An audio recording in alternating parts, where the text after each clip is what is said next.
Hey ladies, welcome to The Power of the Ask, the podcast where we ditch the waiting and embrace the asking for what we truly deserve.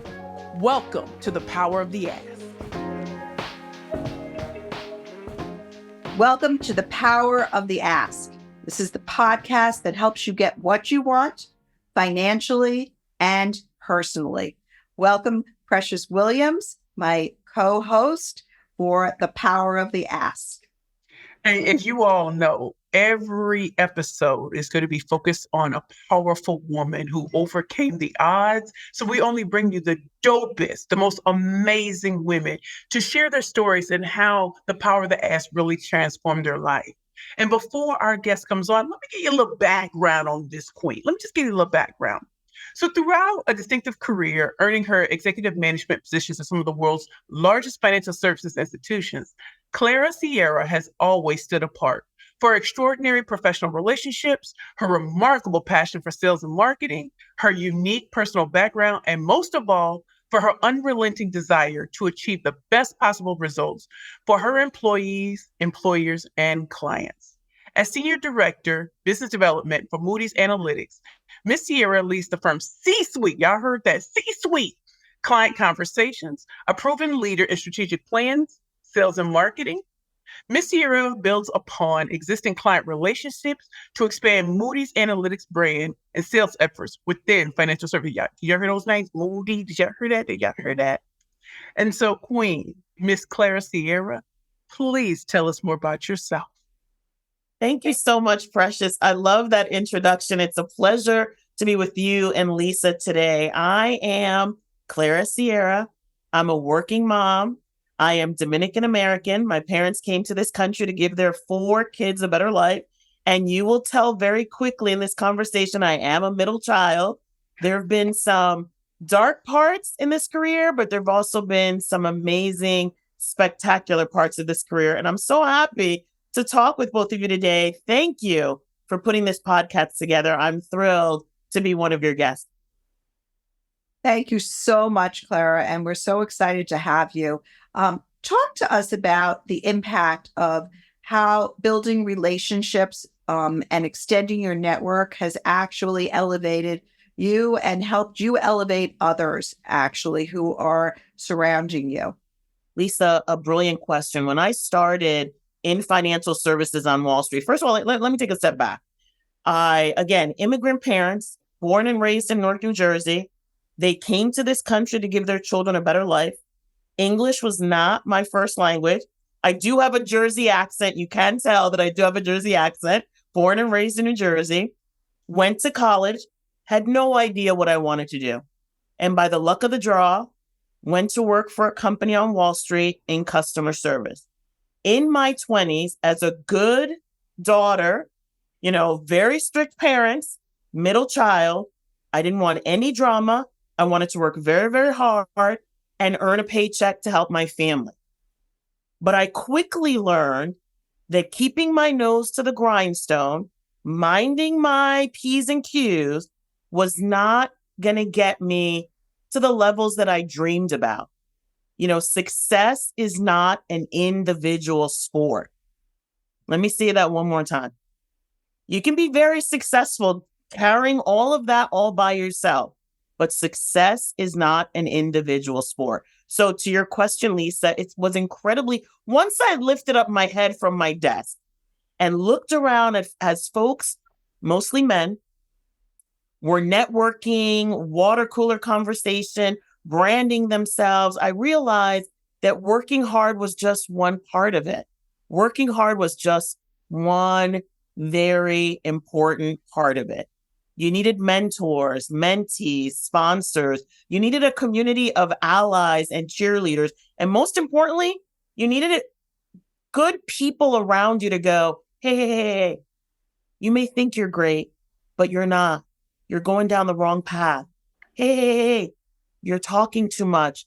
You have 2 ears and 1 mouth. You need to listen more. It is critically important to have solid people around you and continue to build a network so that you know when you're going down the right path and do more of, or you're going down a dead end street and you need to turn around. it's critically important. Women, male, men, young people, veterans, to have a good community. You know that phrase, Lisa, it takes a village? I know it. It's not just about children. Human beings, we're a species. We can't do it on our own forever. So I would say to everyone that's listening to this podcast, take a look at your network. It's like a garden, right? If you don't water it, if you don't talk to it, if you don't grow it, it's not going to grow back for you. Let me ask a question. How did you go about building that network? What steps did you take to actually build it? I had a couple of starts and stops. I thought, I'd be the life of the party and go to every cocktail reception and meet everyone and be, a good time Charlie. And no. That's exhausting. And you're going to get branded the wrong way. There's an art and a science to building your network. We'll take the art second. We'll take the science first. You have to have, way back when I started, you had to have a very strong resume. Now, years later, you have to have a strong online presence, a brand that you're, proud of. Your LinkedIn page. If you don't have a LinkedIn page, before you get that interview, everyone's going to your LinkedIn page to see who you are. You want a strong 3-dimensional online presence, your work, your experience, but also how are you paying it forward? What charity work? What else tells the story about you when you're not there to tell the story about yourself? There's a science to that. That's number one. Number two, you want to be detailed, oriented, and organized. There's a science to building your brand. And then there's the art, right? There's the art. You want to be part of BRGs, business resource groups within your own organization. You want to demonstrate value to your contacts. So we all met at the Savvy Ladies charity. And right after that, what did I do? I sent both of you thank you notes. And then after that, what did I do? I connected with both of you on LinkedIn, right? That's the mechanical science. But then the art is when something positive comes up for Precious on LinkedIn, I'm one of the first people commenting and giving you a thumbs up and a round of applause, right? When something comes up for you, Lisa, on LinkedIn, I'm doing the same thing. It is so incredibly important. And guys do this naturally. I think women are more sheepish to go, I don't really want to talk about myself. I don't want to be braggadocious. Ladies and gentlemen who are listening to the podcast, it is an art and a science to grow your network and build your brand. To everyone watching the Savvy Ladies Power of the Ass podcast with this queen right here, I hope you hear truth bombs. I hope you are hearing hot fire, that hashtag truth tea, because you are methodical in really showing the way. This isn't some pie in the sky type thing. And so, Queen, what's coming up for me in hearing what you're saying with these practical tips is by your very presence and being in these spaces, your very presence, your very confidence, your understanding the art and science with community building and networking. What is your secret sauce? In your opinion on yourself, what is your secret sauce? By you showing up, by you being there, by you being selected, what was your secret sauce that got you selected? And how does that help you? Thank you so much. Thank you so much. I really wanted to help others. You said something before, pie in the sky. Early on, I had no blueprint. I had no map. So I thought it was pie in the sky. I thought it was, if I'm the loudest, I'll be taken seriously. If I'm the flashiest, I'll get the best jobs or the best projects. There was no roadmap for me and no one looked like me. So my mistakes taught me more than my successes. And what is the secret sauce? What is the superpower? I am very curious. And maybe that came from because I was a middle child. Who knows? That's a different podcast. Unpacking my childhood traumas. That's a different podcast. And I didn't have traumas. I love my family. My family's been amazing. But as a middle child, I was very curious. Why? How? And while society globally tries to stuff that or erase that for women, you want to be seen and not heard. Silence is gracefulness. My secret sauce is that I was always curious. And while there were many, many times that I lost that curiosity, I remembered how much I enjoyed it. I remembered how much I enjoyed to learn and be curious. That's part of the secret sauce. The other part of the secret sauce, and you said truth bombs. I want everybody to lean in when I say this second thing. Empathy. Empathy is my secret sauce. But that's not a bumper sticker. And I'm gonna unpack that statement. Anyone who has suffered injustices, microaggressions, macroaggressions, not having a seat at the table, being embarrassed, being talked over, that's trauma. That's painful.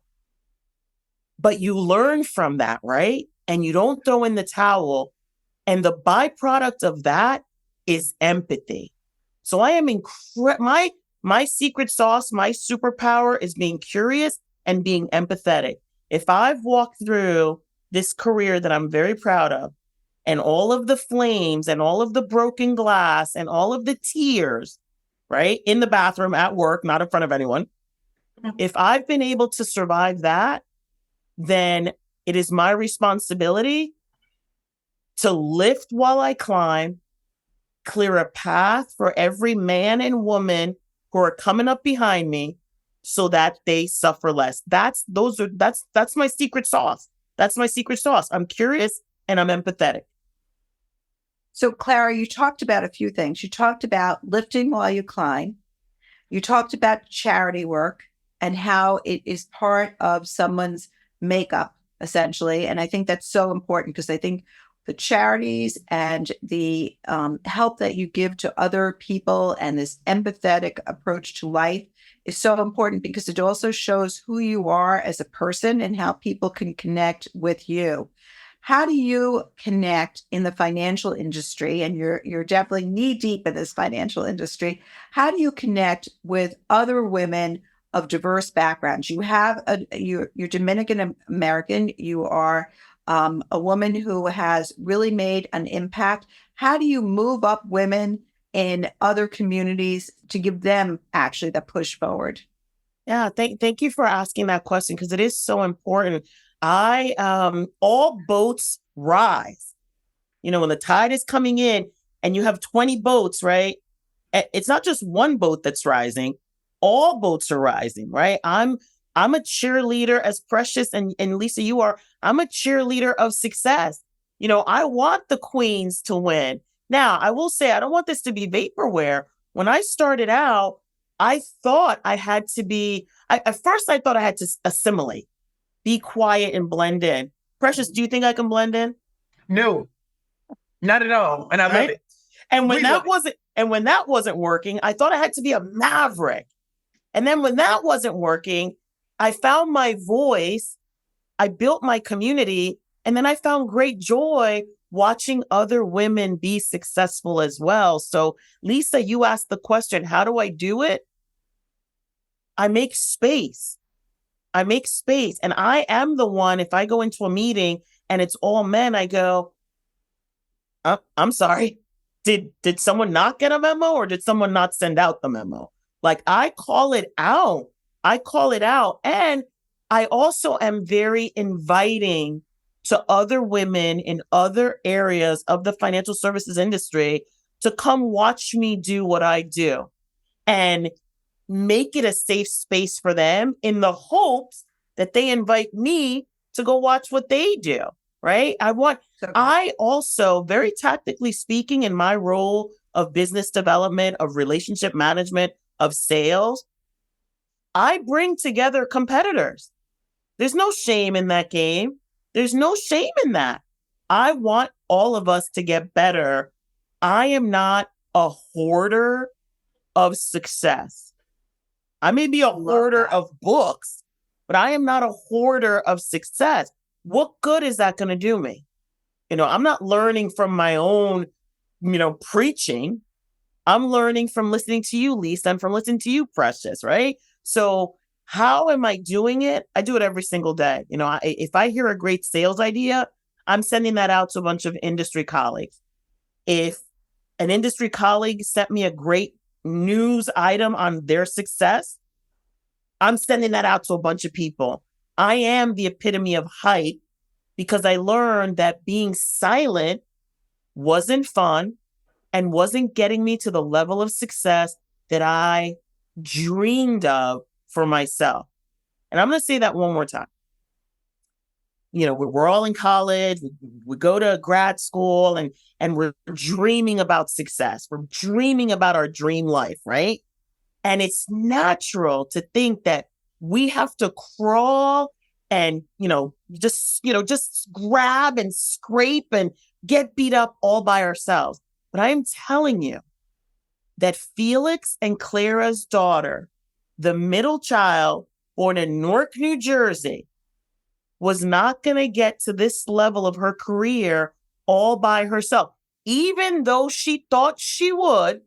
She thought she would, and she could, but not by myself. Ladies, are you ready to take control of your future? Do you dream of financial stability, freedom, and a life that truly deserves you?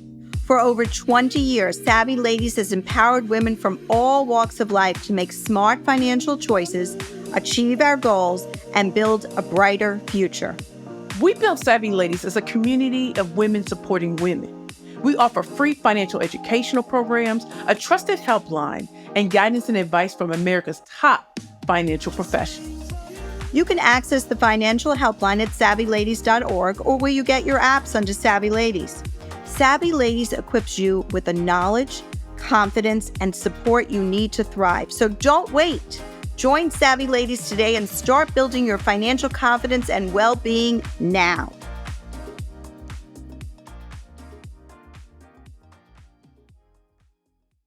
What do you take most pride in?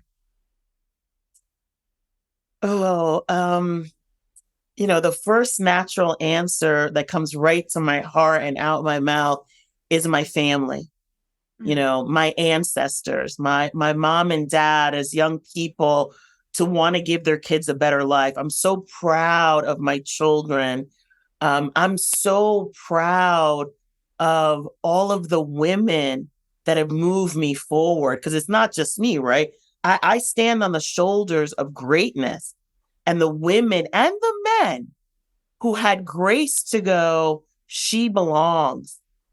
And I'm also proud of the fact that over time and over my career, that I truly understand the value of paying it forward, of making space. I'm so proud that the arrogant 20-year-old got knocked around, cried her heart out, and learned from that instead of becoming a victim, right? We learn more from our mistakes than we learn from our successes.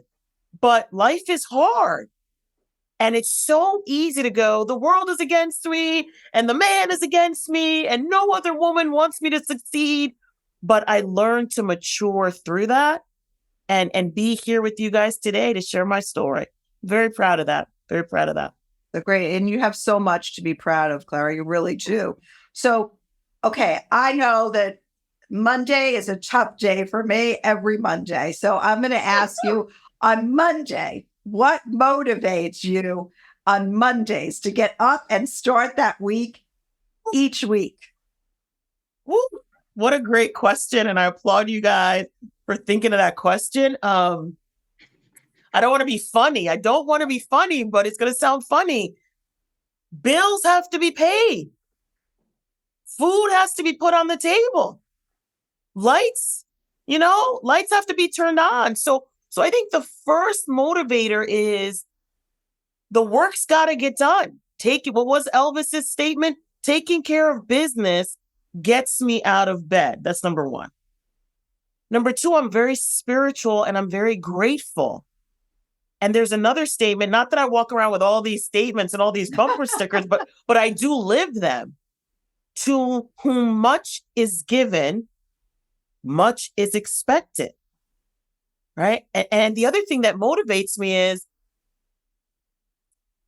I want the future generations of children that I touch to be proud and to be unafraid and to be creative and fearless. So that motivates me. On a Monday morning, our listeners are going to be like, damn, I don't think about that. I think about brushing my teeth on a Monday morning. But what gets me out of bed? Responsibilities, gratitude, and there's a statement that goes, if you can see it, you can be it. And I want every person that sees me who looks like me to go, wow, if she's doing it, then I can do it. And your listeners might be saying, what is she? Does she think she's Mother Teresa? Like, she's a girl from Jersey. Like, what is this about? But I truly believe that had I seen someone or heard someone that looked like me early on in my career, what else would I have done? Wow. What else could I have been? And so I that's what motivates me. That's what gets me out of bed. I feel you've given a whole master class on purposely creating lasting impact and change. For our watchers and our listeners, what are a couple of questions they can ask themselves to make sure that as they succeed, what can they be doing to create impactful change? Ask yourself, are other people's definitions of you overwhelming you? Are you giving credence? Be honest. Do you care way too much about what other people think? Now, there's a balance, right? There's a balance and there's a norm. You can't go to work in a professional setting in a bathing suit, okay? Right? There's a balance and there's a norm. There are rules to the game. If you're a football player, you have to wear a helmet. If you're in business, you want to have a professional, positive image, okay? But are you overwhelmed by what everybody thinks? Ask yourself that question. Because other people's definitions of you do not define who you are. That's number one. Ask yourself, are you worried so much about what other people think of you? That's number one. The second question I would want you to ask yourself, player, are you playing? Are you faking it until you make it? Because that is not sustainable. If you are dreaming of the big get, the big client, it's not the grand slam home runs that are going to make you successful. Those are nice. Those are really nice. But it's the singles and the doubles. Are you truly honest with yourself that you are committing to your craft and you are committing to your career? Separately, have I done enough? Have I done enough to make myself better? I'm not saying, are you enough? Because you are. Have you done enough for your brand, your career, your life? And you know the truth. You don't have to answer. You don't have to tell us. But in those quiet moments, you always know the truth. Those are the questions that I would love for everyone to ask themselves. So I'm going to ask you, as a woman, and particularly as a Dominican American woman, what do you think are the most important qualities that women of diversity should be looking for to build a network and to extend outside of their own group and their own comfort zone? What should they be looking to do? First and foremost, as an Afro-Latina, as a bilingual woman, as a working mother, I don't look like most. We don't look like most.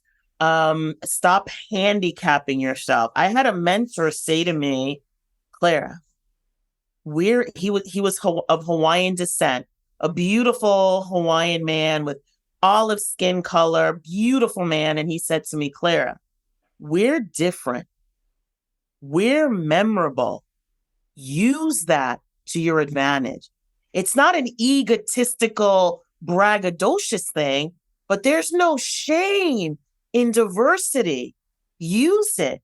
People will remember us. So to your question, Lisa, what should women do? First of all, I know we're going to, the podcast is the power to ask, but, stop handicapping yourself because you have some perceived image that society continues to push on you that you should conform. There are rules. Like I said before, if you're going to play football, you need a helmet. If you're going to be professional, you're not going to come in a bathing suit, right? But Right. Stop handicapping yourself and lean into your authenticity and bring your realness to building networks. You have a value and a story that the three of us want to hear about. Everyone else wants to hear about it as well. And when you share your authentic self, folks are going to share their authentic self with you, and you are going to collaborate and build and be successful together. Love that.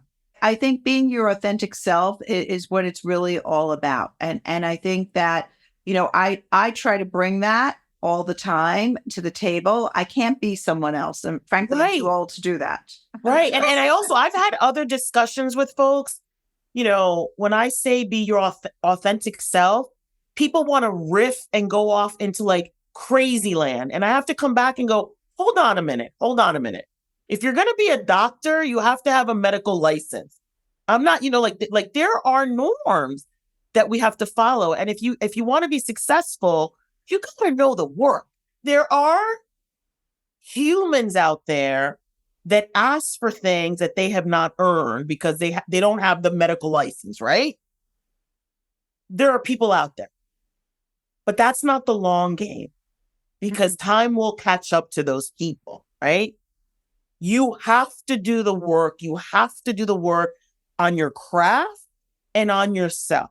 I used to be a 20-some-year-old who thought I knew everything. It's funny when the right people come to school you and tell you you don't have to be the loudest to be the most powerful. Sit Those back and people- observe sometimes, and Right. you will see that your quietness will bring people to you because they're expecting you to act a certain way. And when you don't, now they intrigued. Now they want to know the mystery. Preach. And so when I tell you, Queen Sierra, thank you. Thank you for what you brought. But here is my thing. Why is the power of the ask so important to women, especially financially? And why is it so critical? It is precious. I mean, mic drop with this question. I was so excited to be on this podcast to answer that specific question. I'm going to go back to something I said earlier. Society globally has created this environment and narrative that women are more graceful, silent, and in the back burner. Financially speaking, society and corporations have created an environment where you should not be talking about compensation and you should not ask another person, about compensation. You have the next generation, they're breaking those norms. You have young people in their 20s going, how much does the job pay? Right out of the gate in the interview and saying, this is the range that I'm looking for. We must learn from the next generation.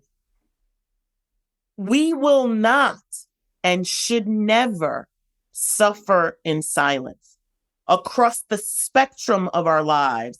And that includes finances and compensation.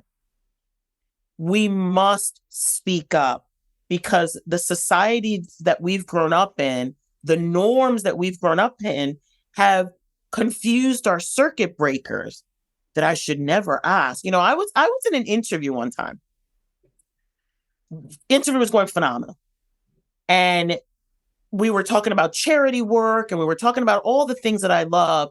And the interviewer shared the compensation. I said, oh, no. My range is X. And in a passive aggressive way, he said, wow, we were just talking about the underprivileged and that's your range. And I was stunned, hurt and stunned. And I said, I'm sorry, the value of my work and contribution is priced at this. I'm sorry that you're confused by the conversation of charity and philanthropic work and want to bring the two things together. But I will tell you, I sweated through that statement. I was mortified that he tried to shame me on what my work was valued. And I was trembling inside that I spoke up for myself. And I will share this with your audience. You must speak up and not suffer in silence and not let anyone shame you for speaking about the economics, about your worth, about your value, because we've been conditioned not to. Take a page out of the young people's book and all of the 20-year-olds that are coming up going, no, I'm not taking that job because that's not the compensation I want. Fabulous. Clara Sierra, you are an amazing woman. You are a role model. I am so blessed to have met you. And I'm going to say that we are so happy. I'm going to speak for Precious and myself. So happy that you joined us for what is now our second podcast. And we would love to have you back again to continue our conversation. Ladies, it is an honor and a privilege to be part of the Savvy Ladies ecosystem, an honor and a privilege to be part of this podcast. You had me at hello. Anytime you want me back, I will race into your arms. It's been a pleasure, and congratulations to both of you for just leading the way for me and so many others. Congratulations. It's been an honor. It's really been an honor. Thank you. Thank you. Thanks for joining us on this episode of The Power of the Ass, ladies. Don't forget to like, review, and subscribe to spread the love with #PowerOfTheAsk.